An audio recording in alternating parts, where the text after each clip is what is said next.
Con estas imágenes de Los Demonios, una película de Ken Russell, les damos la bienvenida a El Cine y Yo, la última sesión de este año de El Cine y Yo, una franja de la Cinemateca de Bogotá en asocio con El Tiempo. Yo soy Julio César Guzmán, editor del Tiempo, y quiero pedirles por favor que recibamos con un fuerte aplauso al invitado de esta noche, el maestro Álvaro Restrepo.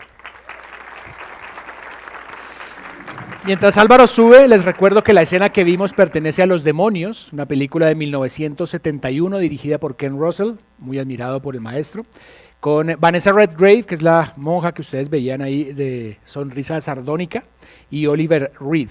Bienvenido Álvaro, y por qué no comenzamos contándole al público por qué escogió esta película, y ya que vimos una monja, ¿cuál fue el papel de las monjas en la infancia de Álvaro? Bueno, ¿sí se oye? Sí. Muchísimas gracias por esta invitación a la Cinemateca. Estoy absolutamente deslumbrado con este espacio. No conocía la Cinemateca, es mi primera vez aquí y realmente siento envidia de la buena, de la mala y de la regular. Viviendo en Cartagena, pues no tenemos mucha oportunidad de tener espacios así. Gracias a Idartes, a Juliana Restrepo, a Natalia Orozco y a todo el equipo, y gracias a ti, por supuesto. ¿Por qué Los Demonios de Ludum? Esta película, sí, tienes razón, hay varias razones por las que me toca mucho. Yo estudié durante más de 11 años en el Colegio San Carlos de Bogotá, he hablado suficiente, he escrito suficiente sobre esto, tengo traumas terribles de esa época, de esos 11 años que pasé en este colegio terrible, tremendo. No es un mal colegio, al contrario, uno de los mejores colegios de Colombia, simplemente que yo siempre digo que yo era como el chico de vivienda, en el lugar equivocado. Ese colegio no era para mí, realmente yo estaba completamente fuera de base, no era para mí. Y tuve una educación muy dura, muy violenta en esa época, estoy hablando de los principios de los 60, o sea, cuando todavía se creía que la letra con sangre entra. Y lo mismo se pensaba en mi casa, entonces fue bastante duro. Y tuve unas monjas realmente muy, muy duras, muy violentas, especialmente una, que recuerdo la primera profesora de transición cuando entré al colegio, Sister Edwin McDonne, irlandesa, de origen irlandés, quien me reventó la boca y la nariz de unas bofetadas el primer día de clase en el San Carlos. Una bienvenida fabulosa. Allí comenzó esta ordalía de 11 años en este lugar. Entonces digamos que tengo una relación muy fuerte con estos personajes. ¿Y la película en qué escenario la vio? Pero también quiero aprovechar para decir que aquí está una gran amiga mía que se llama Susana Carrié, que siempre me dice, ya no joda más, actualice sus traumas, porque yo me la paso todavía contando, y conté toda esta historia del San Carlos en una crónica que publiqué en el diario El Espectador y en la revista Número, y me gané el premio Simón Bolívar en el año 2007 con esta crónica, donde cuento año a año lo que me pasó en el Colegio San Carlos de Bogotá, y la llamé justamente Memorias de la carne, llora et labora. No ora et labora, sino llora et labora. Exactamente, no el lema de los benedictinos, sino un poquito... Y una de las monjas se llamaba Bárbara, además, o sea, hacía honor a su nombre. Había de todo. Sí, bueno, terrible. ¿Y la película? Y esta película pues me impresionó mucho porque primero me fascina, Vanessa Redgrave es una de mis actrices favoritas, además siento que es una de las actrices que ha sabido envejecer de manera más hermosa, ¿sí? Realmente es una fuerza, además una actriz para mí muy andrógina, muy fuerte, muy bella. Y estas películas de Ken Russell en esta época de mi vida me tocaron muchísimo, tanto esta como, por ejemplo, la película sobre Tchaikovsky, Los amantes de la música, The Music Lovers, se llamaba en inglés, no me acuerdo cómo se llamaba en español, pero es una película también con Glenda Jackson y con Richard Chamberlain que me fascinó y me tocó muchísimo, también por todo el tema de esta angustia del personaje, de la definición sexual y de la angustia en ese momento de la vida. Y esta película también me fascinó por la parte plástica, la arquitectura de Ludum es impresionante. Y bueno, la actuación de esta jorobada, de esta monja impresionante, la actuación de Oliver Reed también es impresionante. Sí, me tocó mucho. ¿Y a quién llevó la película? Sí, pues sabía que me ibas a preguntar eso. Me gustó tanto esta película, yo creo que fue con algunos de mis compañeros, creo que por ahí hay un compañero mío del colegio, Carlos Hernández, del San Carlos, que puede atestiguar, creo que fuimos conjuntos a ver Los demonios de Sodoma, Sobrevivientes. sobrevivientes, y me gustó tanto esta película que yo dije, yo quiero que toda mi familia la vea. Y me llevé a mi mamá, a mis hermanas, a mi abuelita, nos fuimos en el jeep de la casa, me acuerdo, al Metro Teusaquillo, a ver esta película que a mí me había fascinado. Y recuerdo que mi abuelita a los 15 minutos salió a confesarse a la iglesia de Nuestra Señora de Chiquinquirá, que quedaba ahí enfrente, y toda la familia traumatizada, un poco preocupados porque a mí me gustaba una película tan extraña y tan sórdida y tan dura, ¿no? Claro. Hablemos justamente de la familia Álvaro. ¿Qué papel desempeñó en particular su tía abuela, que entiendo que es un personaje clave en su vocación artística y que se llamaba Maruja de León de Luna, correcto? Sí, doña Maruja, doña María Cristina de León de Luna Ospina, un personaje mítico en Cartagena, una de las primeras gestoras culturales de este país, fue la primera reina de los estudiantes en Cartagena, cuando los reinados no eran de belleza, sino de inteligencia y de cultura y otras cosas. Maruja fue la primera directora de la Escuela de Música y de Extensión Cultural y de la Escuela de Bellas Artes, y era además la organista de la Catedral de Cartagena y de la iglesia de San Pedro Claver, y de todas las iglesias de Cartagena. Ella realmente era una cucarachita de iglesia, una mujer que vivía su espiritualidad de una forma muy hermosa, porque era auténtica, no era una beata rezandera simplemente, sino que realmente vivía de una manera muy especial su fe, y sobre todo tenía una relación muy fuerte con la música. Al ser pianista y organista, pues la música de Bach, la música de Buxtehude, la música de los grandes compositores, cuando la iglesia todavía contrataba a los grandes compositores para que hiciera la gran música, y ella me puso en contacto con esta dimensión, ¿no? Con la dimensión del arte, la dimensión del arte como una forma de espiritualidad, especialmente la música, y también el amor por Cartagena, por la gente. Era una mujer también con un espíritu muy claveriano, por decirlo, muy inspirada en San Pedro Claver, entonces muy dada a la caridad y una mujer muy buena. Y definió de alguna forma ese perfil artístico. Claro, yo de pura vaina me salvé de no ser cura, porque mi papá le daba mucho susto cuando me mandaba ya a las vacaciones. Yo me iba feliz solo, porque era como un oasis, me escapaba de aquí de Bogotá, que no me gustaba mucho el clima, no me gustaba el San Carlos, la educación con mi padre era muy estricta, muy dura también. Entonces me iba donde mi tía Maruja, y allá yo era feliz. Yo vivía solo con ella ya en un gran caserón en el conservatorio, rodeado de músicos, de música, con ella que me adoraba y que me leía poesía, que era una mujer realmente muy bella. Bueno, pues hablando de cultos, vamos ahora con la siguiente película, que es un director de culto para el maestro Álvaro Restrepo.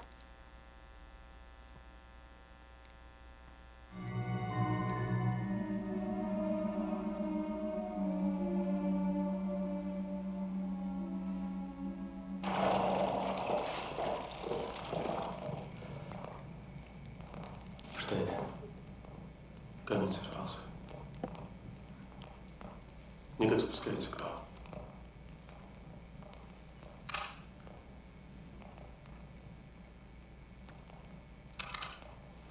Медведь!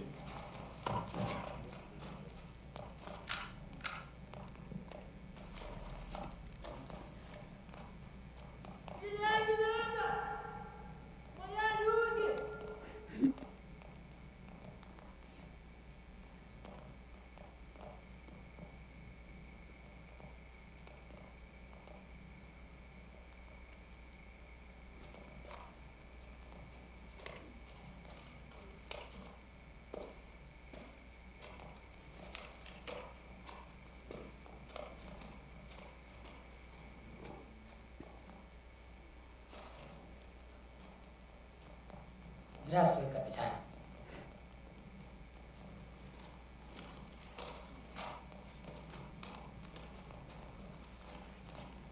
Ты, блядь, и впрямь человек. А ты говоришь, медведь.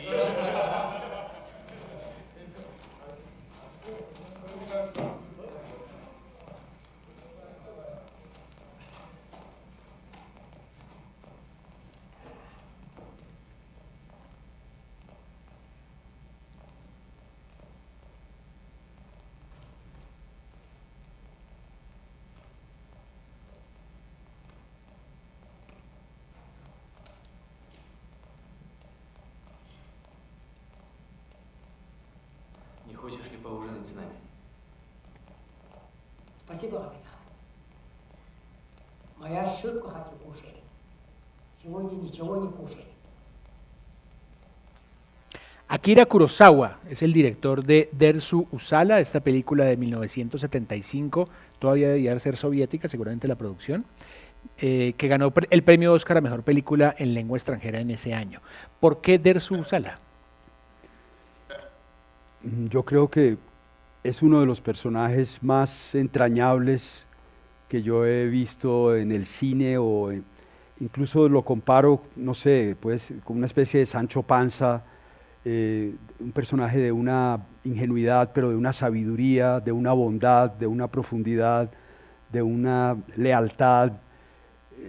Es realmente conmovedor. Es un personaje que me tocó muchísimo desde la primera vez que lo vi y no la había visto hacía mucho tiempo y hace un par de años la volví a ver y me conmovió aún más. Realmente pienso que es una obra maestra, no solo por la parte cinematográfica, sino por la forma en que logra retratar a este personaje, a este explorador, a este hombre de la naturaleza. Claro. ¿Fue la primera película de Kurosawa que vio Álvaro Restrepo? Yo creo que sí, yo creo que fue la primera película de Kurosawa. He visto muchas otras y después vi la otra etapa, bueno, Los Siete Samuráis, que me gustó muchísimo también. Hay muchas, Rashomon, gracias, claro. También extraordinaria, y muchas otras, porque es que tengo ahí una colección gigantesca. Hace un tiempo me regalaron una colección de películas de Kurosawa y me quedé aterrado de la cantidad de obras que hizo, y después vino como esa etapa ya más monumental, más, no digamos hollywoodense, pero sí de grandes producciones. Los Sueños. Sí, En Sueños, o Ram, todas estas películas épicas de guerreros extraordinarios, y realmente me fascina la estética y la profundidad de Kurosawa. Claro. Hablemos de qué pasó cuando terminó el colegio. No terminó en el San Carlos, según leí en la crónica. ¿Qué pasó después en su vida? Sí, pero antes digo otra cosa de Kurosawa. De Kurosawa me interesó también muchísimo que en un momento dado casi hace con García Márquez El Otoño del Patriarca. Era muy buenos que amigos. Hubiera sido una oportunidad extraordinaria de que por fin se hubiera hecho algo bueno sobre García Márquez en cine, porque yo creo que hasta ahora, de lo que yo he visto, no he visto nada que esté a la altura de la obra de García Márquez. Y yo creo que Kurosawa hubiera podido haber hecho, porque además la propuesta era hacer una versión del Otoño del Patriarca en el Japón siglo XIII. No era que Kurosawa se viniera a Monpós a filmar a Ornella Muti haciendo de qué sé yo, como pasó con la crónica de una muerte anunciada. Entonces, quería solamente decir que Kurosawa García Márquez me hubiera parecido una alianza extraordinaria. Claro, sin duda. Bueno, pero cuando terminas el colegio, entonces. Cuando salgo del San Carlos, finalmente sobreviví, bastante afectado. Yo creo que yo traté de terminar en el San Carlos, porque yo en quinto bachillerato me salí en la mitad porque estaba perdiendo todas las materias. Me quedé medio año un poco tratando de ponerme al día y tratando de resarcirme de todo ese lío. Y entré de nuevo al año siguiente a repetir, quinto. Reincidente, sí. Y fue un error terrible porque me fue aún peor. Y bueno, también coincidió con una etapa complicada de la separación de mis padres, en un periodo de adolescencia muy complejo. Y entonces ahí se explotó todo, explotó mi vida en muchos pedazos, pero fue muy bueno porque en ese momento tuve la fortuna de que el vicerrector de la época, que era mi profesor de física, en un examen que yo no pude contestar porque no sabía nada de nada. Yo en el San Carlos yo no aprendí sino inglés y aprendí defensa personal. Sí, exactamente. Aprendí inglés y defensa personal, exactamente. Muy buena definición. La adopto desde hoy. Salí del San Carlos sin saber nada y el profesor en un examen de física yo lo contesté con dibujos y con poemas y lo entregué. Física, C.R.C. Szymanski.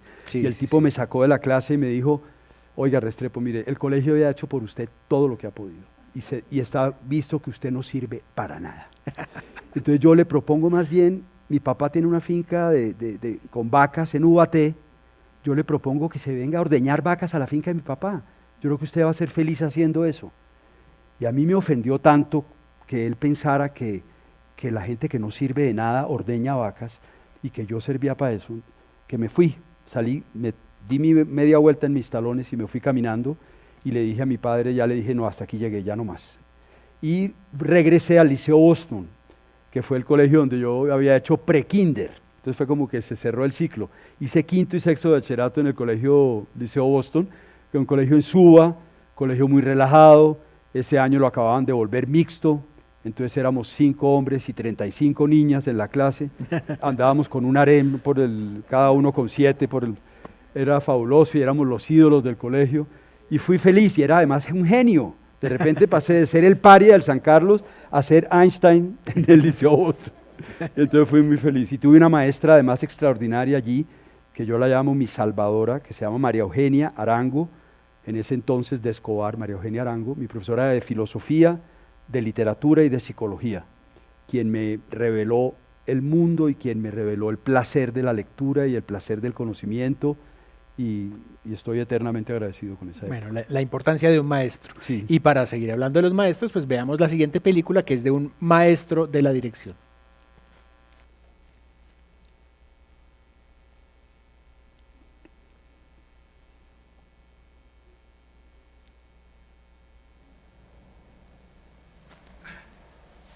Ja, nu får du allt komma och hjälpa mig, pojken min.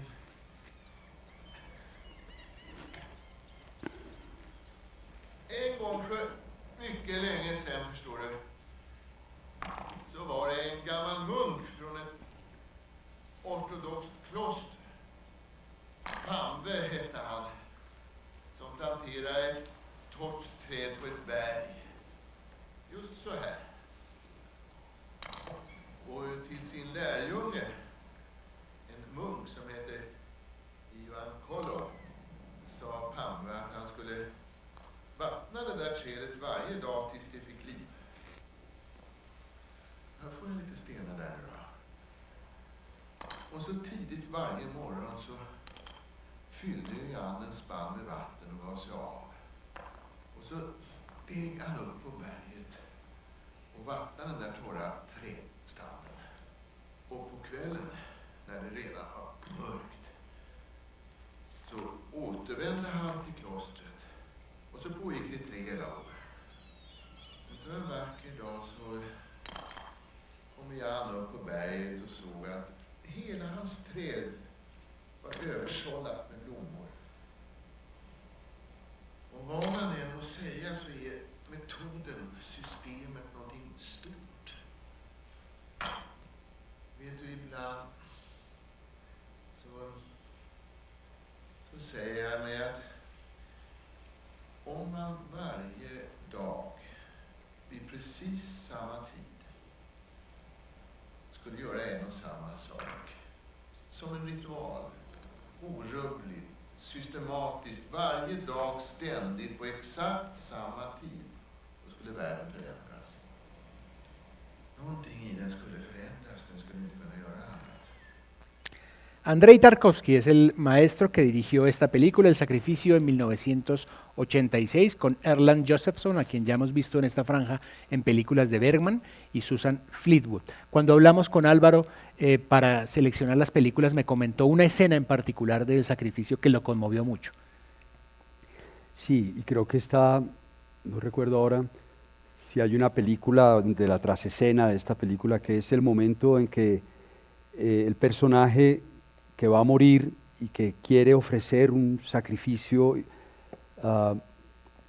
quiere hacer un sacrificio, decide quemar su casa preciosa de madera, que es un lugar sagrado para él, y decide quemar la casa.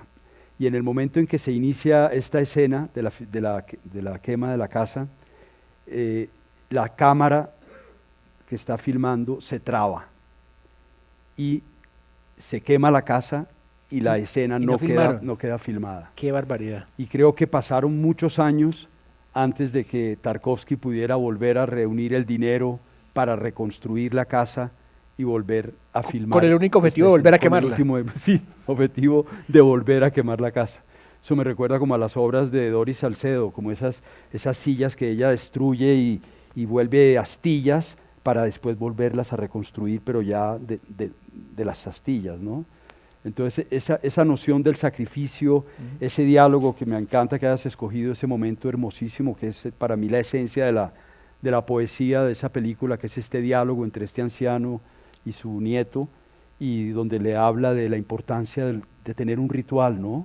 Así sea ir todas las mañanas y tomar un vaso de agua y echarlo en el inodoro o echarlo en el lavamanos, pero hacer esta acción todos los días como una forma de conectarse con el universo. Que de alguna forma también es lo que ha hecho en la carrera profesional Álvaro, cierta ritualidad, que seguramente provino de su experiencia en la Academia de Arte Dramático, en la Academia Nacional y en Nueva York. ¿Por qué no hablamos de esas dos etapas?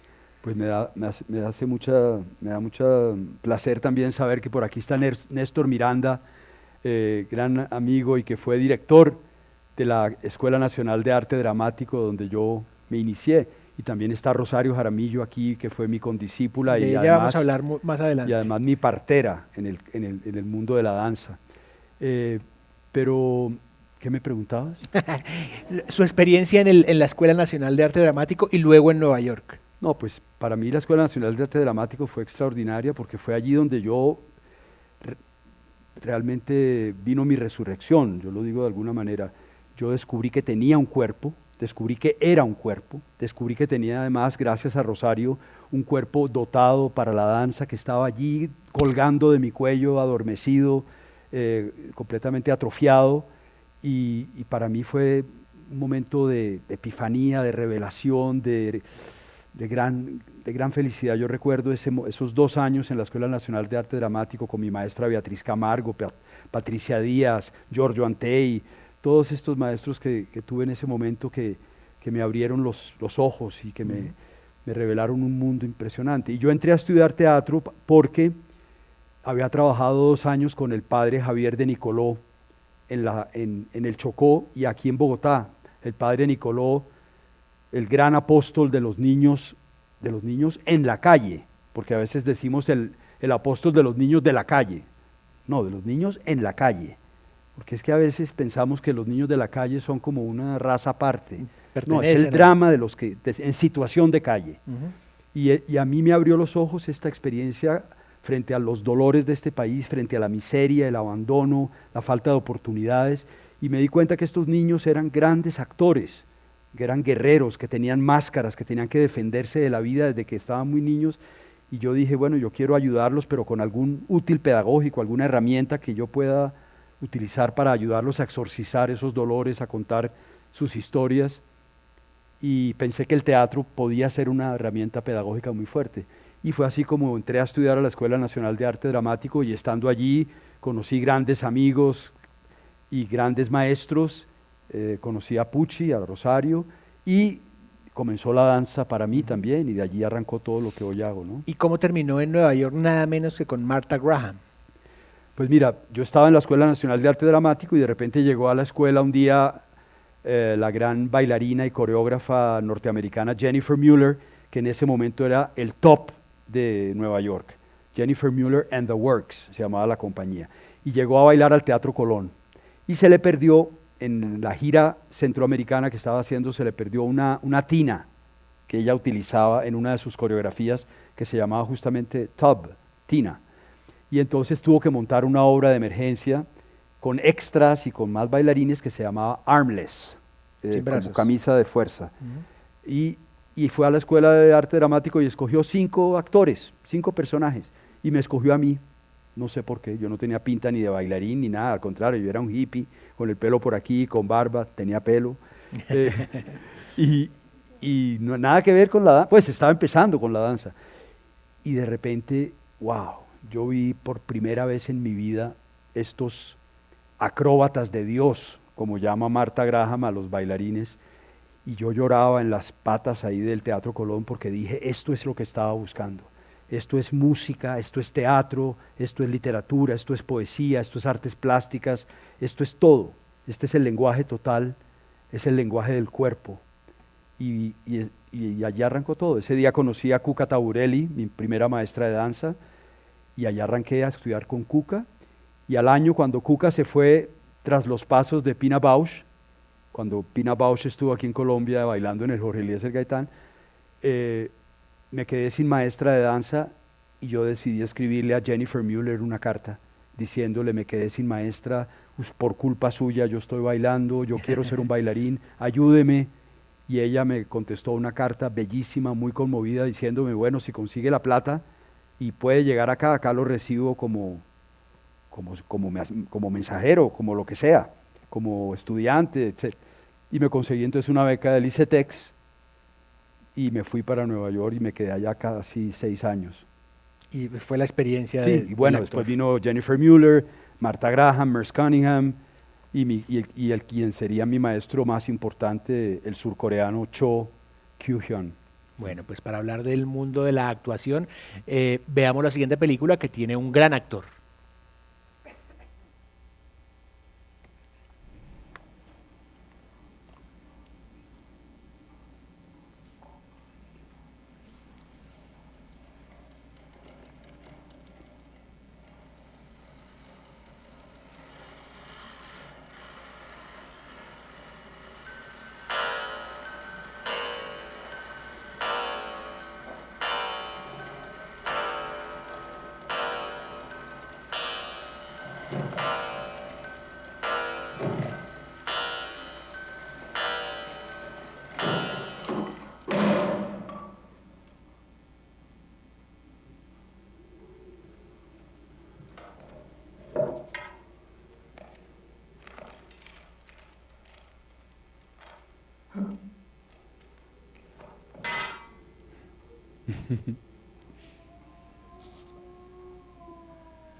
The night is old, it could be dirty.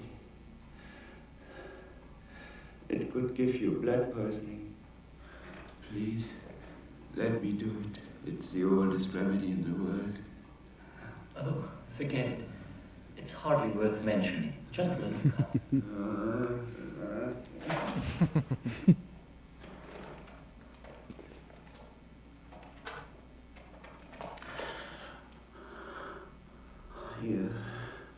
You know, it's only for the best.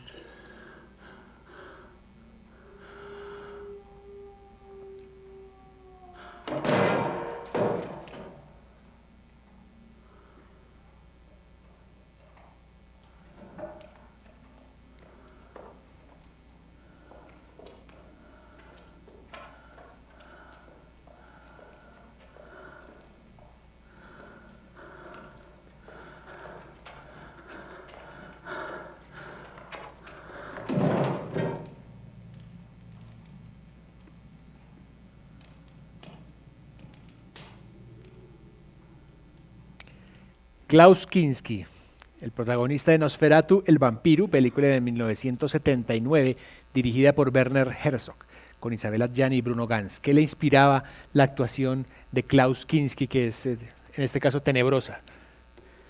Es tenebrosa, pero al mismo tiempo es de una poesía impresionante y de una ternura en medio de su maldad y de su cosa macabra, ¿no? Kinski es un actor que me gusta mucho y que me gustaba muchísimo en una época, bueno, me gusta todavía, pero porque yo siento que hay una cierta categoría de actores que son tan buenos, que no dejan ver la película, porque está uno pendiente todo el tiempo de lo buenos que son los actores. A mí me pasa eso con, no sé, me pasa un poco con Jack Nicholson, me pasa un poco con Al Pacino. Hay algunos actores que es que está uno todo el tiempo, oiga, qué berraco, qué actor, ¿no?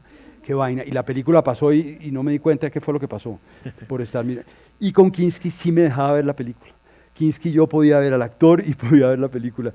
Y me fascinaba, me parecía que tenía una cantidad de capas, de sutilezas. Sobre todo este personaje me fascina. Y por supuesto Fitzcarraldo, que es otro gran loco, o Aguirre, La ira de Dios también. Todas estas son de Herzog, Sí. que me encanta. Y yo te quería pedir un favor, y es que al final me hagas una pregunta que es si Voy a anotar eso, aquí. apúntala. Si yo pudiera hacer una película, qué película quisiera yo hacer. Ah, pues Sí, no para dirigirla yo, tal vez ya tengo el director y todo, pero por lo menos para proponer el proyecto o bueno, producirla. ustedes me acuerdan, si a mí se me olvida, esa es la última película del conversatorio. Pero me la trajo a la memoria esa pregunta por Kinski, porque me gusta mucho Herzog y me gusta mucho todo de Fata Morgana, en fin, creo que la última que hizo aquí en Colombia incluso como que fue ¿Cobra un Verde? fracaso, ¿no? La de Cobra Verde creo en Villa de Leyva y todo, pero como que fue un desastre y como que era un tipo absolutamente insoportable. Sí. Bueno, debe serlo, una diva impresionante. Pero esa película a mí me fascinó realmente. Absolutamente. En algún momento de su vida, después de toda la experiencia del teatro y de Estados Unidos, usted fue a parar a México. Y yo quiero que le contemos al público una experiencia que usted contó en Medellín recientemente, durante el Premio Gabo de Periodismo, con dos escritores colombianos. Pero arranquemos por el primero, que es Álvaro Mutis. ¿Cuál fue esa experiencia que tuvo con Álvaro Mutis? Bueno, pues aquí también estoy maravillado de que Estaba todo planeado. Estaba todo planeado, nada más ni nada menos que su hijo Santiago Mutis está aquí hoy y a quien quiero entrañablemente y me siento muy honrado de poder rendir este homenaje a quien yo llamaba mi maestro tocayo. Yo conocí a Álvaro Mutis en México, como conté ese día, acabo de hacer una obra que estrené en el Festival Gabo, que voy a presentar aquí en Bogotá, en el Festival Iberoamericano, el próximo año en el Teatro Estudio del Teatro Mayor, a partir de dos textos literarios, uno de Álvaro Mutis y otro de Gabriel García Márquez, que son el último rostro, que fue el texto que dio la inspiración a Gabo para escribir El general en su laberinto, los últimos días de Bolívar. Y contaba yo que cuando yo llegué a México por primera vez invitado a presentar Revis, mi homenaje a Federico García Lorca, en el festival que Ramiro Osorio dirigía en ese entonces, también allá. No, allá en ese momento dirigía, era el Gran Festival de la Ciudad de México. En ese momento no estaba dirigiendo el Cervantino. Y empezó aquí con Fanny y Mickey el festival acá. Entonces me invitó a los dos festivales y yo desde que llegué a México me propuse que quería conocer a Álvaro Mutis y a Gabriel García Márquez. Los admiraba a los dos enormemente. A Mutis lo conocía mucho menos, claro, Mutis había estado lejos más tiempo, era un personaje mítico con unas historias impresionantes, su poesía me fascinaba desde mis épocas de estudiante de filosofía y letras en los Andes, lo había leído con mucha pasión. Don Ramón de Subiría, Tito de Subiría me introdujo en el mundo de la poesía española, latinoamericana y por supuesto colombiana, y Álvaro Mutis.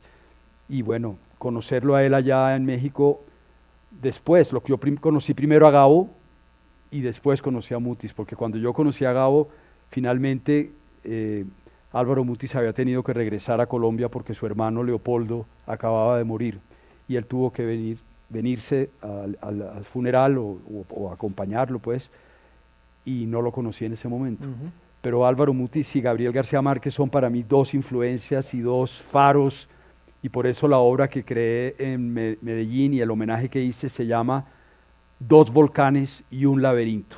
Los dos volcanes son, por supuesto, Álvaro Mutis y Gabriel García Márquez, y el laberinto hace, por supuesto, referencia al laberinto de la soledad, otro mexicano, Octavio Paz, pero el laberinto de Simón Bolívar, tanto en la obra de Mutis como en la de Gabo. Bueno, pues antes de hablar del segundo volcán, sigamos con libros y veamos este clásico de la literatura llevado al cine.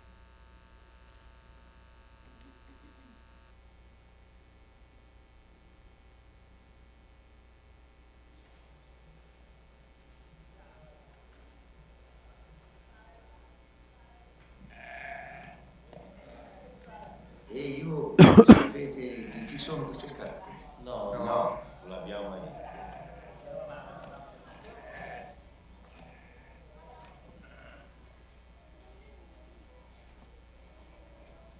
Cerco il padrone di queste scarpe.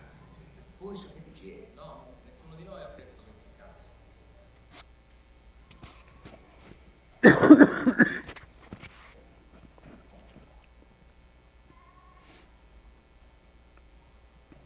Di un po', Sarto, conosci il padrone di queste scarpe? Schatzman, uno straniero ha trovato le tue scarpe.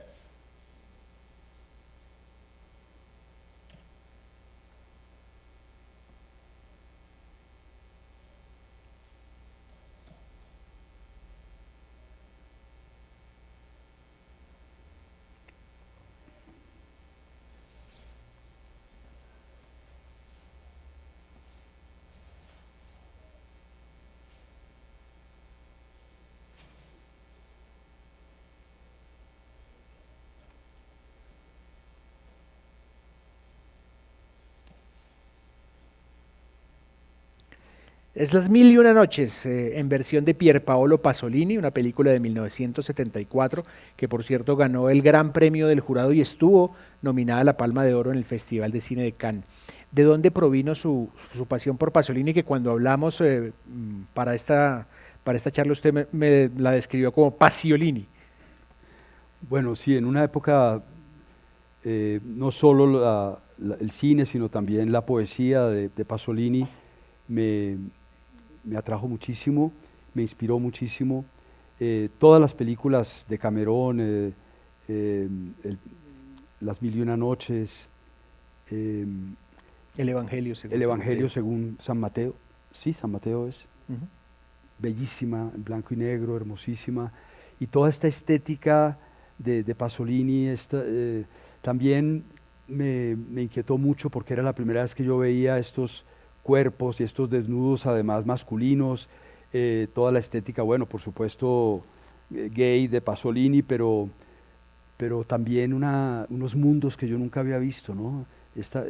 Toda la arquitectura, los lugares, las locaciones, los personajes, estos personajes a veces desdentados y muy interesantes, ¿no?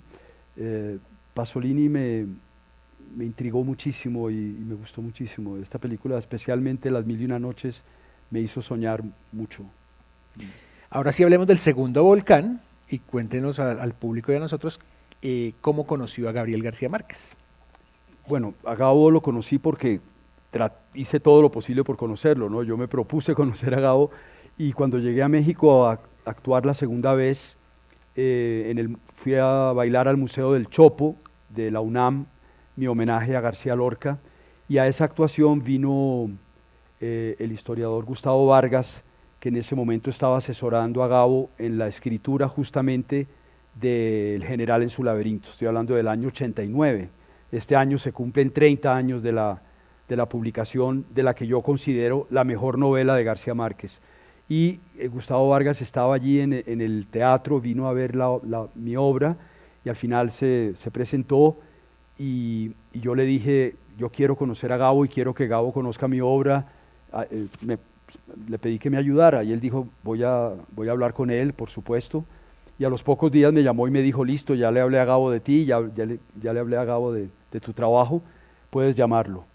Entonces, al día siguiente, pues llamé a Gabo, muy emocionado, y lo invité a una función que tenían los próximos días en el Poliforum Siqueiros, que era un espacio muy interesante, pintado todo de techo a pared, muros, todo como una especie de, como me dijo Gabo, vas a bailar en la Capilla Sixtina de Siqueiros. Y efectivamente allí presenté Revis, el homenaje a Lorca, una obra también que había hecho a partir de un texto de Cortázar, El divertimiento trágico sobre el capítulo 68 de Rayuela, y otro par de obras cortas, y allí vino Gabo con Mercedes y con Carmen Miracle, la esposa de Álvaro Mutis. Como te decía, pues Mutis no pudo venir en esa ocasión, y Gabo, pues desde allí establecimos una relación que yo pues atesoro, por supuesto. Me invitó ese año al Festival de Cine de La Habana, como evento especial del Festival de Cine de La Habana, a presentar esta obra en el Teatro Covarrubias en México. Me acuerdo que fue una función muy especial porque vino a ver la función una de mis actrices favoritas, Dominique Sanda. Y allí estaba Dominique Sanda, vino a saludarme después, yo no me lo podía creer. Y bueno, y con Gabo se estableció esta relación y nos vimos ya después muchas veces en Barcelona y en Cartagena. Y cuando ya él vino a Cartagena a instalarse un poco más, que ya construyó su casa, que yo arranqué con el Colegio del Cuerpo, pues Gabo fue un apoyo y un aval muy grande. Bueno, evidentemente en la obra de Álvaro Restrepo, pues la música, obviamente estamos hablando de danza, juega un papel fundamental. Para introducir ese tema de la música, veamos una escena de la siguiente película.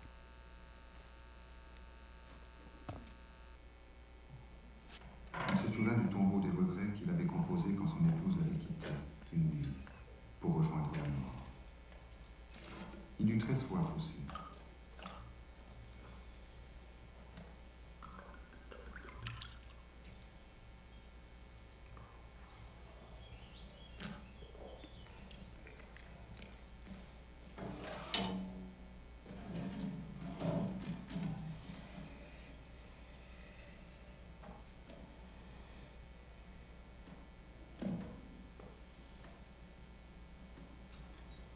toi le tombeau des regrets.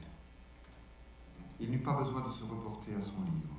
Ses doigts se placèrent d'eux-mêmes sur la touche de son instrument.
Todas las mañanas del mundo, una película de 1991 dirigida por Alain Corneau, con Gérard Depardieu, Jean-Pierre Mariel, que es el actor conmovido que toca la música de Jordi Savall. ¿Cómo fue su encuentro con la música de Jordi Savall? Bueno, me toca mucho ver esta película en este momento porque, y sobre todo esta obra que se llama Los Lamentos, Le Regret, no como las... No son Lamento, sí. Sí, como lo que lamenta uno, lo que uno, no sé cómo traducir eso, pero de todas formas es una película sobre la pérdida, sobre la muerte, ¿no? Yo acabo de perder a mi padre hace menos de un mes, y este año también un hermano, en fin, estoy como lo que le decía a mis amigos, estamos en la edad de los adioses, cuando uno ya empieza a despedir a sus viejos y a sus próximos, y va preparando uno su propio adiós también, pero...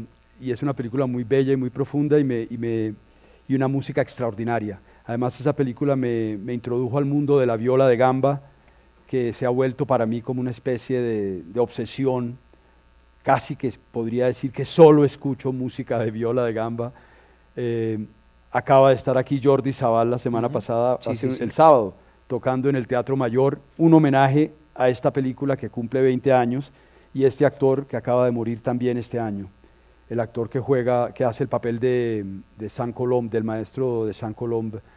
Y la película pues es sobre el músico Marin Marais, gran compositor también, pero sobre todo el dolor de este hombre que pierde a su esposa y que se encierra en esa cabaña a meditar y a componer estas melodías minimalistas y profundísimas como una forma de hacer su duelo.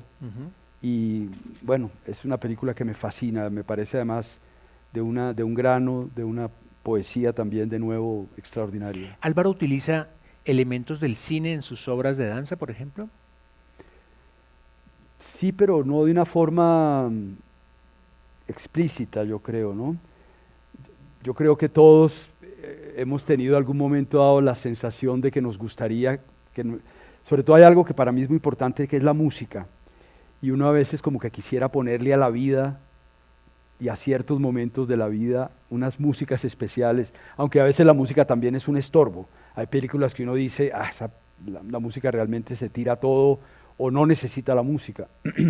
Pero la música para mí es algo muy fuerte, para mí es una presencia en mi vida fundamental. Esta última obra que acabo de hacer, la de Los Dos Volcanes, está llena de música para viola, de varios compositores. Y está esta pieza justamente que toca aquí Saint-Colombe, esta obra de Saint-Colombe. Entonces yo digo que cuando pienso en el más allá, lo único que yo creo que me va a hacer mucha falta, si no hay, es la música. Me gustaría que el más allá fuera solo música. De pronto ya encuentra la tía abuela tocando el órgano. Ojalá. Y también hay algo importante que no sé si todo el mundo sabe, y es que Jordi Savall, el gran violista, tal vez el mejor violista del mundo, descubrió la viola de gamba gracias a un colombiano, Ah, sí, no sabía. a Rafael Puyana, al clavicembalista Rafael Puyana. Puyana fue el que le dijo, porque él era chelista, y fue el que le hizo descubrir la viola de gamba. Y desde entonces Jordi Savall se dedicó a la viola de gamba. Bueno, pues vayamos con recuerdos más recientes. Hablemos de arte disruptivo con la siguiente película.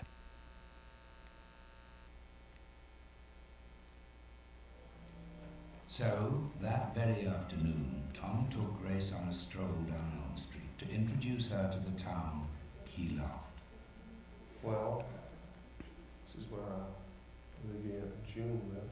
June's a cripple. They live here as a token of my dad's broad-mindedness. Chuck and Vera, they have 7 children and they hate each other. Next door we have the Hansons. They make a living from grinding the edges off cheap glasses to try to make them look expensive. Moving on, we have Jeff McKay. Now, Jeff McKay's blind, and the whole town knows it. He thinks he can hide it by never leaving his house. In the old stable, Ben keeps his truck. He drinks, and he visits the whorehouse once a month, and he's ashamed of it. Martha, she runs the mission house till a new preacher comes, which will just never happen. And that leaves Ma Ginger and Gloria. And they run this really expensive store where they exploit the fact that nobody leaves town.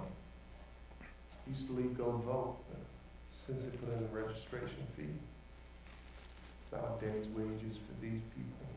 Dogville didn't feel the Democrat need anymore. Those awful figurines say more about the people in this town than many words. If this is the town that you love, then you really have a strange way of showing me. All I see is a beautiful little town in the midst of magnificent mountains. A place where people have hopes and dreams, even under the hardest conditions. Dogville es una película de Lars von Trier con Nicole Kidman, Paul Bettany y Lauren Bacall. Y Lars von Trier además fue uno de los nombres que más me insistió Álvaro. Ha sido uno de los impulsores del movimiento Dogma 95, ese movimiento que no utiliza trípode, que tiene unas reglas específicas. ¿Qué le atrae de este tipo de películas? Bueno, de Dogma en general, pues todo lo que has dicho, ¿no? Creo que es un movimiento muy importante, muy interesante. A mí el cine nórdico y en general la cultura, la literatura nórdica me atrae muchísimo. Pero esta película en particular, hay varias, y creo que te mencioné 3 películas de Lars von Trier, o 2, y otra de Dogma, que quería que habláramos sobre ellas. Pero de Dogville lo que me fascina es, primero que es teatro en el cine, pero no es teatro en el cine, porque a mí por lo general me aburre mucho el teatro en el cine. A mí por lo general me gusta ir o a teatro o a cine, pero me da jartera muchas veces ver el teatro en el cine. Y esta película, que es eminentemente, pues está filmada en una escenografía de teatro, es absolutamente cine. El lenguaje, el tipo de actuación, la manera como está, los movimientos de la cámara, realmente me parece absolutamente fabulosa. Para mí es sin duda una de mis películas favoritas. La actuación de todos los personajes, además la angustia de todos los actores, la angustia de este pueblo donde está todo oculto, toda esta sordidez está oculta detrás de estos muros que no ocultan nada. Claro. Todo está a la vista. Estas escenas tremendas donde en una casa está ocurriendo algo y en la otra está esta pobre Nicole Kidman siendo violada por este otro hombre y se ve todo y no se ve nada, en fin. Y los personajes son de una profundidad psicológica sin duda impresionante, ¿no? El joven el protagonista, es un personaje que me inquieta muchísimo y me irrita muchísimo, lo odio, llega un momento en que lo odia uno terriblemente, Nicole Kidman hace un papel extraordinario en esta película y es de una crueldad, todo el planteamiento es muy, muy, muy inquietante. Muy von Trier. Sí, muy Von Trier.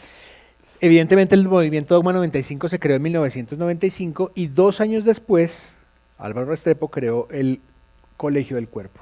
Cuéntenos de dónde nació el Colegio del Cuerpo, cómo nació y cómo ha sobrevivido hasta hoy. Bueno, el colegio nace como una forma, yo siempre digo, de curar mis propias heridas con la educación. Mi compañero Leopoldo me dice muchas veces, ¿cómo es posible que usted, una persona que odió tanto el colegio, se metió a crear un colegio, se metió a hacer un colegio? Y le digo, precisamente por eso, porque sufrí tanto en el colegio, lo odié tanto el concepto de colegio, que yo dije, yo tengo que crear un colegio que sea diferente, un colegio para el cuerpo, que fue tal vez lo que más sufrió en el San Carlos, no solo por los golpes o por los deportes o por la angustia, el machismo, todas esas vainas, el bullying, todas esas cosas, sino también porque quería soñar una metodología y una filosofía y una pedagogía que pudiera asociar el placer con la disciplina. Yo creo que yo no era un mal estudiante. Sí, yo me he dado cuenta que yo soy un muy buen estudiante. Me he dado cuenta que me gustan mucho las matemáticas, que me gusta mucho la geometría, que me gusta mucho la física, que me gusta mucho la biología, una cantidad de materias que yo en el colegio odiaba y detestaba, pero era simplemente porque a mí me las enseñaban en la quietud de un pupitre, en una jaula de clase, mirándole la nuca a mi compañero y escuchando al dictador de clase, acumulándole a uno como una salchicha una cantidad de conocimientos. Por eso digo que yo no aprendí nada en el San Carlos, yo solamente aprendí lo que no quería hacer. Entonces se me volvió una obsesión crear un espacio y una pedagogía, ¿sí?, donde yo pudiera ofrecerle a niños y jóvenes la oportunidad que yo no tuve de descubrir mi vocación desde muy temprano. Y yo hoy en día me la paso por el mundo entero dando conferencias en las que comienzo diciendo, incluso en universidades, esta conferencia la di en Harvard, la di en varias universidades del mundo, en Corea, en Nueva York, etcétera, donde comienzo diciendo, yo estoy convencido de que la educación no sirve para nada. Entonces la gente se me queda mirando así con los ojos y yo digo, no, mentira, perdón, la educación no sirve absolutamente para nada. Se quedan aún más perplejos y les digo, ¿cómo están ellos? La educación no sirve absolutamente para nada, a menos que nos ayude a descubrir quiénes somos y para qué carajos llegamos a este mundo. Porque yo estoy convencido de que todos los seres humanos llegamos a este mundo con unos dones, con unas predisposiciones, con unos talentos, y la educación tiene la obligación primera y última de ayudarnos a parir ese espíritu maestro que nos ayude a revelar para qué vinimos a este mundo y qué nos hace felices. Y en ese sentido mis conversaciones con Gabo fueron siempre muy, muy apasionadas y muy fructíferas, porque él también, y el mismo Álvaro Mutis también, fueron víctimas de una educación muy castrante, ¿no? A Gabo le tocó estudiar Derecho varios semestres para que su padre lo dejara ser un escritor, y él sabía desde que nació que iba a ser un escritor. A Álvaro Mutis, su profesor de matemáticas en el Colegio del Rosario, creo, le dijo un día en la izada de bandera, le dijo, Mutis, a usted nunca le van a dar la Cruz de Boyacá. Y eso lo contó Mutis el día que le dieron la Cruz de Boyacá. Sí, sí. Y entonces esa educación castrante, esa educación asesina, esa educación que crea seres violentos, porque un ser frustrado es un ser que se vuelve violento. Yo estoy convencido que toda la violencia que se vive en los colegios, el buliteo, toda la agresión contra los maestros, es porque los niños y los jóvenes no están haciendo lo que quieren hacer, no los están ayudando a ser quienes son, porque es que a veces se piensa que uno llega al colegio a ser alguien, o a que le enseñen quién es. No, uno ya llega con un proyecto cósmico de vida, y la obligación de la educación es ayudarlo a uno a descubrir cuál es ese proyecto. Identificar eso. Siéntanse libres de aplaudir cuando ustedes quieran, por supuesto.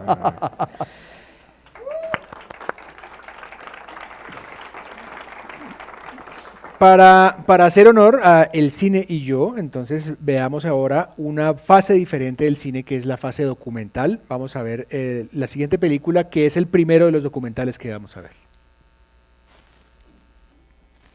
A photographer is literally somebody drawing with light, a man writing and rewriting the world with lights and shadows.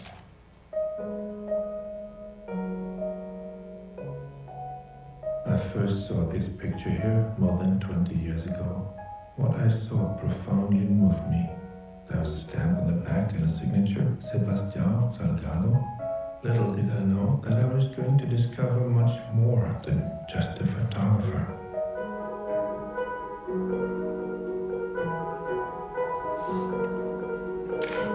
It all started in the little town in central Brazil. When Sebastião got a scholarship for a master in economics, he got married. One memorable day, Lelia bought a photo camera. The first picture he ever took was of Lelia, of course. The two of them made a bold decision together. He traveled to the four corners of the world as a social photographer and a witness of the human condition.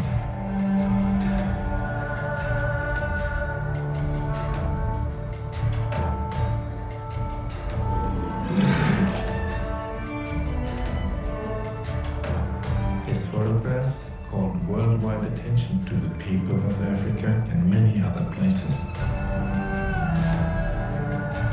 Sebastião was trying to shine a light on the fates of the outcast.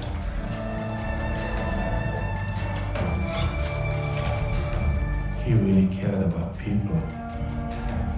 After all, people are the salt of the earth. La sal de la tierra es un documental del 2014 de Wim Wenders sobre evidentemente la obra de Sebastião Salgado y su hijo Juliano Ribeiro Salgado. Me pareció entender que Álvaro conoció a Salgado. Sí, tuve el privilegio de conocer a Salgado hace un año y medio en París, en la casa de Kika Rueda, la hermana de la gran pintora Ana María Rueda, y su esposo Granger, ¿cómo es? Michel Granger, es el nombre, que es pintor. Y Michel es el maestro de pintura de un hijo de Salgado que tiene síndrome de Down. Y él es el maestro de pintura del hijo de Salgado y son muy amigos. Y un día nos invitó Kika allá en París, a Leopoldo y a mí, a un brunch, y la sorpresa que nos tenía era que estaba Salgado con Lelia y tuvimos el privilegio de poder estar con él esa mañana. ¿Tomaron sí. fotos? No tomamos fotos. Un personaje muy interesante y muy inquietante. A veces esa confrontación con esos mitos, con esos personajes que uno tiene, no digo que me hubiera decepcionado ni mucho menos, pero lo sentí un poco majestático y un poco lejano y no lo sentí tan humano como lo sentí en la película, tan cercano, ¿no?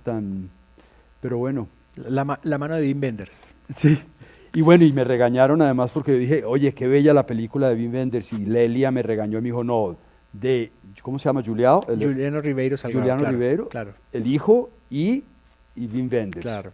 Pero es una película de los dos, no es una película de Wim Wenders, ahí me jalaron las orejas.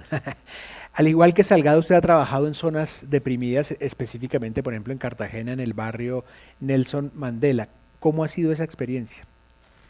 Bueno, que es que Cartagena es una ciudad, es tal vez una de las ciudades más pobres del país, es tal vez una de las ciudades, la ciudad más desigual de Colombia, una de las ciudades más racistas, más clasistas, más desgarrada desde el punto de vista social, con menos institucionalidad, una ciudad con unos índices de corrupción terribles, una ciudad donde hay lo que yo llamo un apartheid silencioso, que es tremendo porque es mucho más difícil de superar que el apartheid descarado, por ejemplo, de Sudáfrica.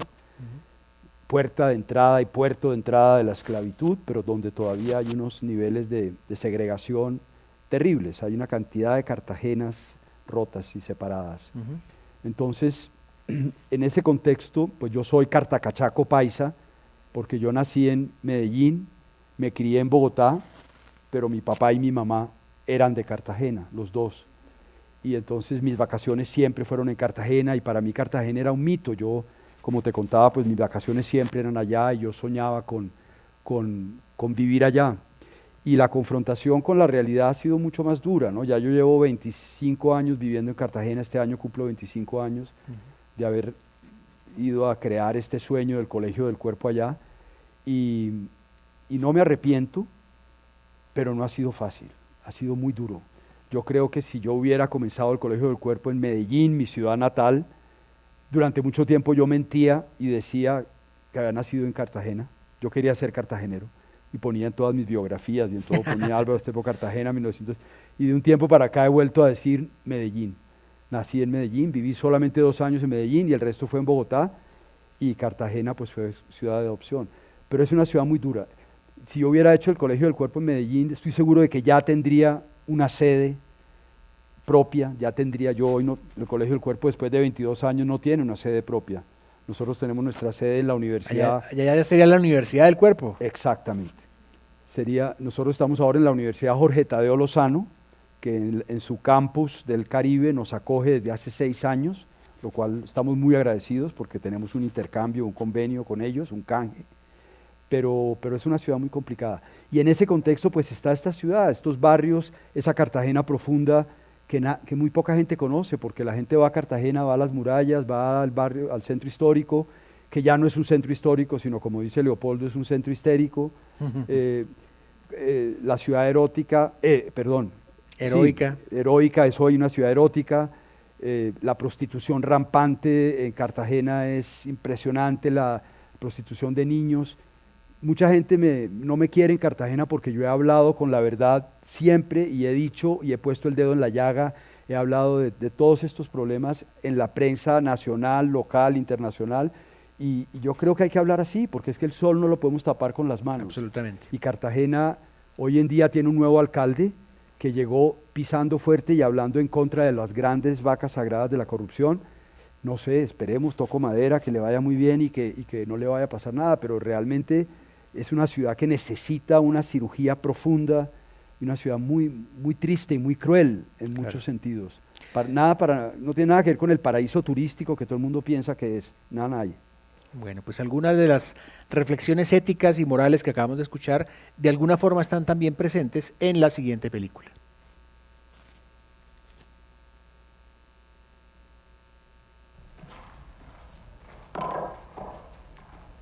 Your good intentions will be wasted here. They don't need us to ruin their lives. They'll do that all by themselves. You know what I do when they're finally mine? I have them watch the life they've lived over and over again, forever. Oh, what anger. You are your father's son. Very well, I'll stay out of it. Surprise me. And if I do, a wager. If you can solve this entanglement, this knot, to the satisfaction of the mother, the father, and the child, I'll stay out of your way for the rest of your journey home.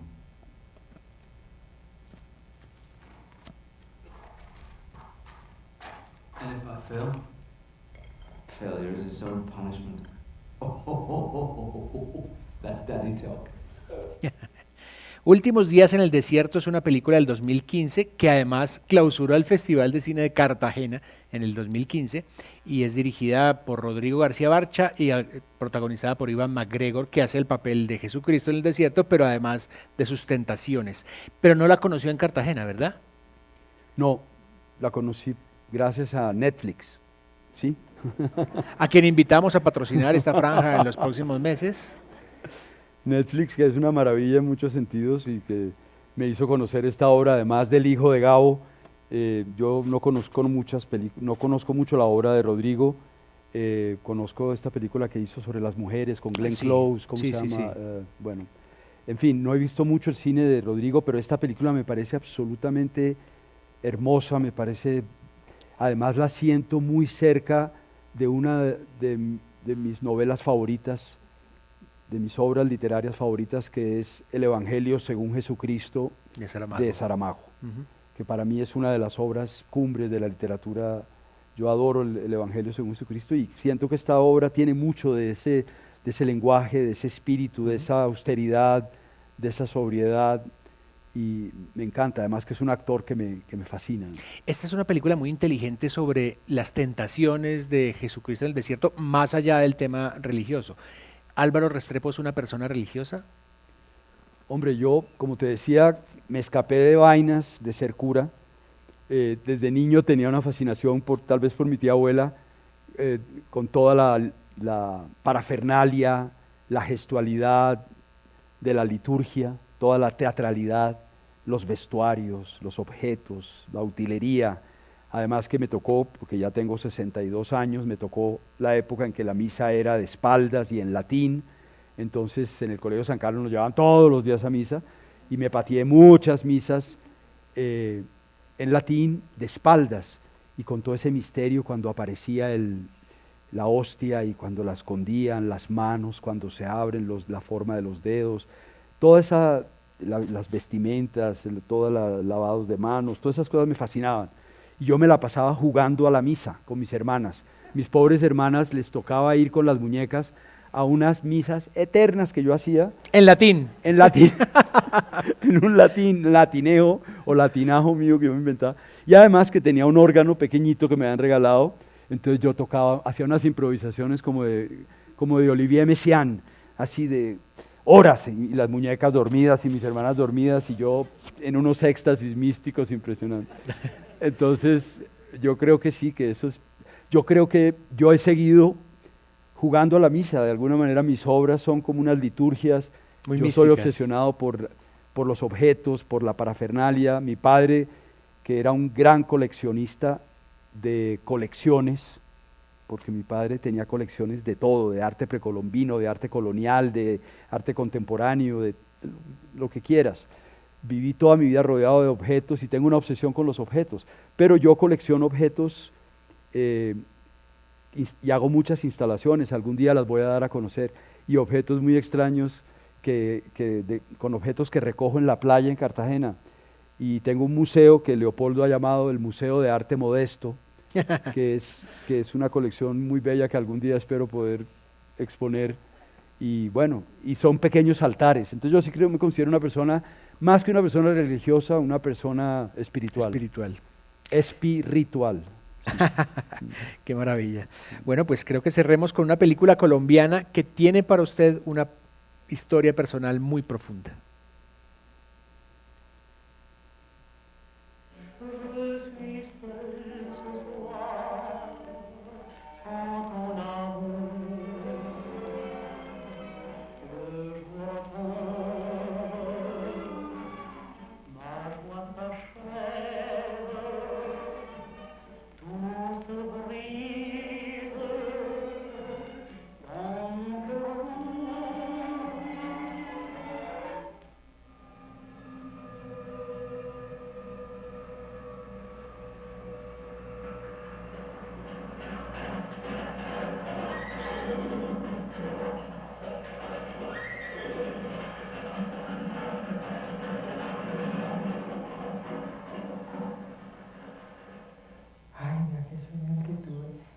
No, yo nunca soy muy de sueño, pero mire qué sueño el que tuve antenoche. Yo veía, pero no era de pronto una apertura de una ventana, no era que de pronto, ay, estoy viendo, no, nada, sino que de pronto yo dije, ay, estoy viendo que me consiguen el caballo. Yo no pensé en explicar, ni en agradecer, ni en averiguar, ni en confirmar, ni en nada. Qué sueño tan raro, como tan simple y tan bonito. Una vuelta a la visión sin drama, sin nada, ¿no? Como si no hubiera pasado nada. Nuestra película es un documental de Luis Ospina de 1992 sobre el pintor Lorenzo Jaramillo, con el cual además Álvaro tiene una historia personal muy profunda.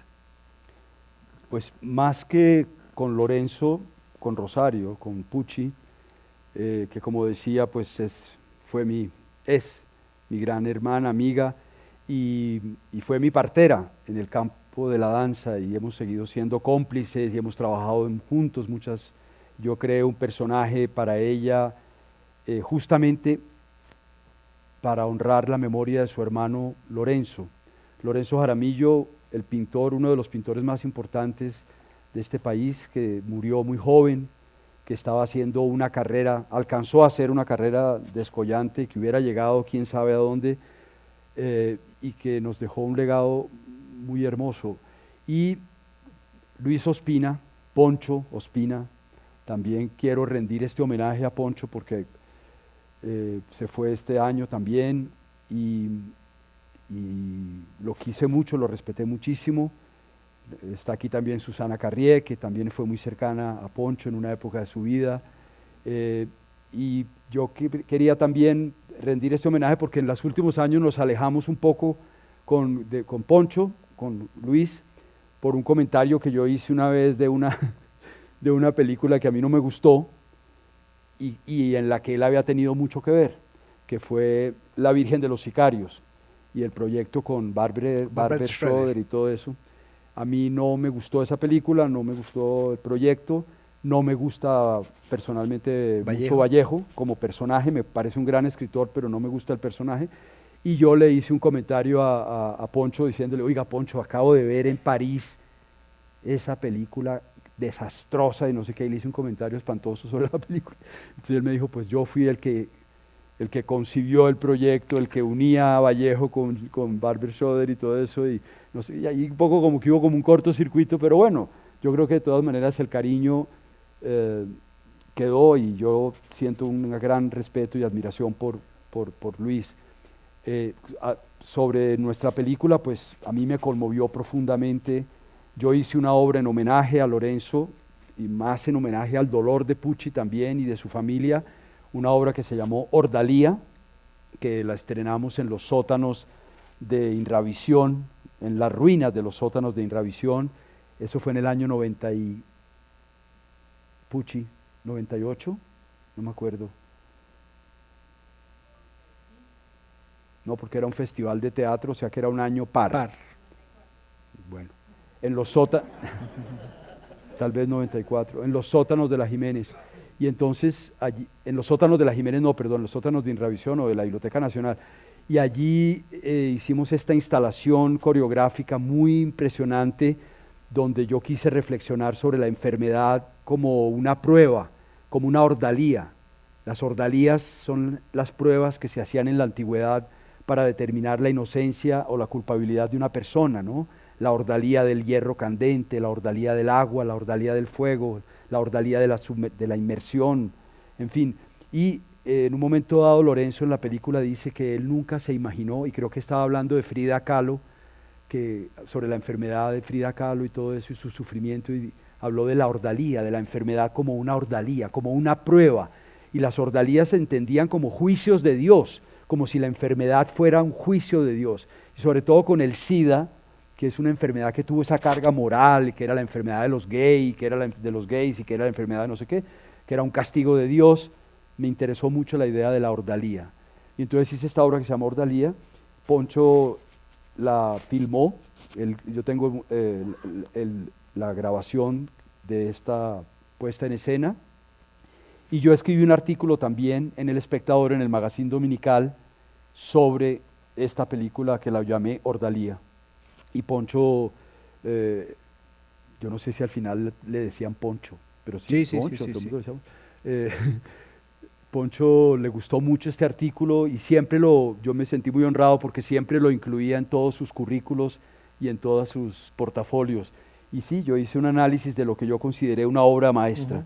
Yo creo que lo que él hizo con Lorenzo fue mostrarnos esta ordalía sin patetismo, con un profundo respeto, con un profundo amor y mostrándonos este viaje estético a través de los sentidos y a través de los sentidos que iba perdiendo paulatinamente Lorenzo a medida que se iba alejando.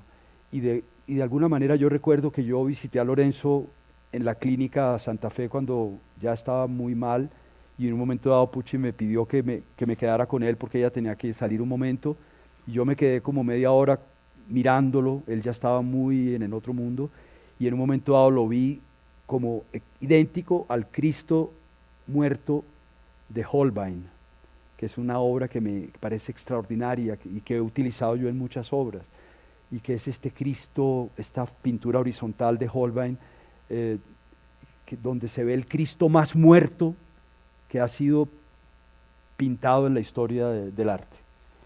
Tanto que Dostoyevsky en una de sus obras, uno de sus personajes se queda mirando ese Cristo y dice, este Cristo, Dios mío, esta imagen, ante esta imagen un creyente puede perder la fe, porque no hay esperanza de resurrección, es totalmente el cuerpo sin él, ¿sí? El fin del cuerpo. Son muchas muertes y es inevitable hablar de la muerte porque estamos hablando de Lorenzo Jaramillo, de Luis Ospina y su propio padre hace pocos días. ¿Qué pensamientos le despierta la muerte? Hombre, la muerte me parece que es...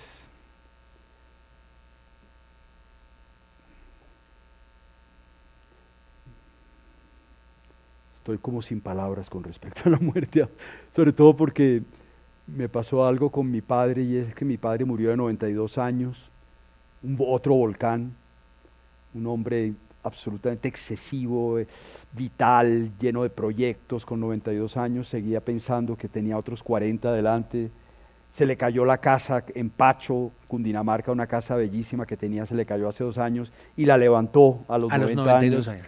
Entonces, mejor dicho, entonces me pasaba algo y era que yo pensaba que mi padre era eterno. Inmortal. Y esta confrontación, sí, inmortal. Y esta confrontación con la muerte me ha sacudido muchísimo. A pesar de que murió mi hermano también este año, mi madre hace 2 años, y mi hermana Mónica hace 20 en un accidente. En fin, he tenido relación con la muerte, pero esta muerte de mi padre es como que fue la muerte. Sí, como que fue como la muerte de un padre que no fue tampoco una relación muy fácil. Yo contaba en un artículo reciente en El Tiempo que yo incluso un día le mandé a mi padre la carta al padre de Kafka, como diciéndole, mire, Kafka ya se lo dijo todo aquí mejor que yo y tal, pero después los últimos años, los últimos 30 años de vida al lado, pues, de relación con mi padre fueron fantásticos y fuimos grandes cómplices y grandes amigos. Entonces la muerte, pues, es ese gran misterio, ¿no? Esa gran pregunta, esa gran... También he estado pensando mucho en eso, porque el fin del cuerpo pienso mucho en el fin del cuerpo, pero no el fin como final, sino como finalidad. ¿Cuál es el propósito del cuerpo, el objetivo? Y esta novela de Gabo, del general en su laberinto, que es esta gran novela del cuerpo, de la misma manera que para Thomas Mann La montaña mágica fue la gran novela del cuerpo y del tiempo.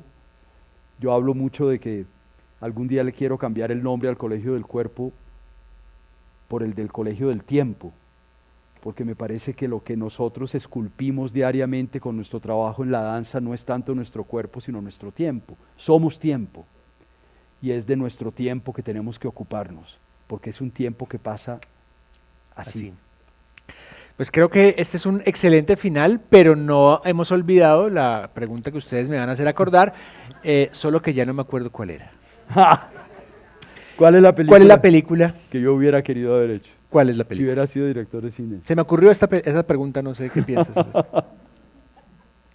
No, más que es un guión, que es un relato, que yo no sé si las personas que están aquí conocen. A mí me sorprende que no sea un relato más conocido, sobre todo por los colombianos, porque es un relato del gran escritor inglés Herbert George Wells, H.G. Wells, y que se llama The Country of the Blind, el país de los ciegos.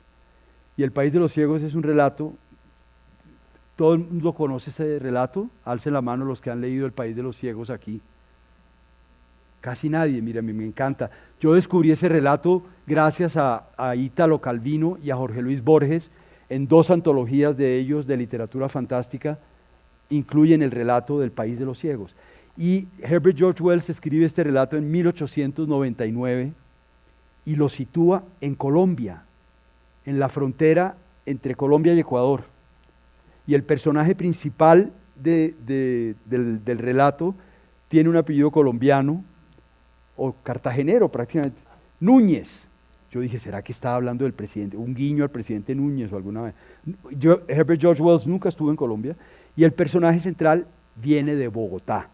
Y de hecho, en la novela o en el relato lo llaman Bogotá, todo el tiempo lo llaman Bogotá. Y es una historia absolutamente fascinante, es una metáfora, como dice Ítalo Calvino, sobre la relatividad de toda pretensión de considerarse superior, la relatividad cultural, porque no les voy a contar la historia porque yo creo que la deben leer, pero para mí es una metáfora perfecta sobre este país de ciegos, este país que yo considero el infierno en medio del paraíso. Y somos ciegos porque no nos damos cuenta de que vivimos en un paraíso. Y nos hemos obstinado y nos obstinamos diariamente en convertir este país en un infierno. Y en ese infierno, yo tengo 62 años, no he vivido un solo día en paz. Y por eso el Colegio del Cuerpo y mi trabajo en los últimos años, sobre todo en los últimos 10 años, con todo este esfuerzo descomunal de lograr firmar la paz y de lograr un poco de cordura para este país, me parece que no hay un nombre mejor que el país de los ciegos. Y les invito a que lo lean, creo que es un relato extraordinario, me gustaría o que lo pudiera hacer Herzog. No creo que Kinski fuera Núñez, yo creo que habría que buscar otro actor para que hiciera Núñez, o me gustaría que lo dirigiera Ciro Guerra. Qué maravilla. Ciro Guerra hizo, he debido hablar de esa película y no lo hice, su gran película El abrazo de la serpiente, que es una obra maestra en blanco y negro, de una poesía y de una fuerza, y que podría ser más o menos la atmósfera que yo veo para el país de los ciegos. Entonces esa es, ojalá que yo pudiera pues simplemente acompañar al director y algún día tal vez me gustaría hacerla en danza o en una versión. De hecho ya hice una obra que se llamó El País de los Ciegos en el año 96 y que después se transformó en La Noche de la Hormiga, una tetralogía, que es una meditación sobre la diversidad cultural y sobre la trietnia y el mestizaje en nuestro país. Pero les recomiendo, si no conocen El País de los Ciegos, porque es que lo vean. Un relato. Existe una película además, creo húngara, me han dicho, parece que muy mala, pero sobre el país de los ciegos, pero es extraordinaria. Pues yo creo que este es el final perfecto, no solamente para esta charla, sino para toda esta franja que hemos tenido durante estos últimos 6 meses, el cine y yo. Muchísimas gracias al maestro Álvaro Restrepo, un aplauso para él por iluminarnos la noche con sus palabras. Y sobre todo, muchas gracias a ustedes por habernos acompañado en estas charlas. Esperamos, ojalá que el próximo año tengamos esta franja aquí en la Cinemateca, y si no, pues igual, muchas gracias a ustedes por habernos acompañado y una muy feliz noche. Gracias.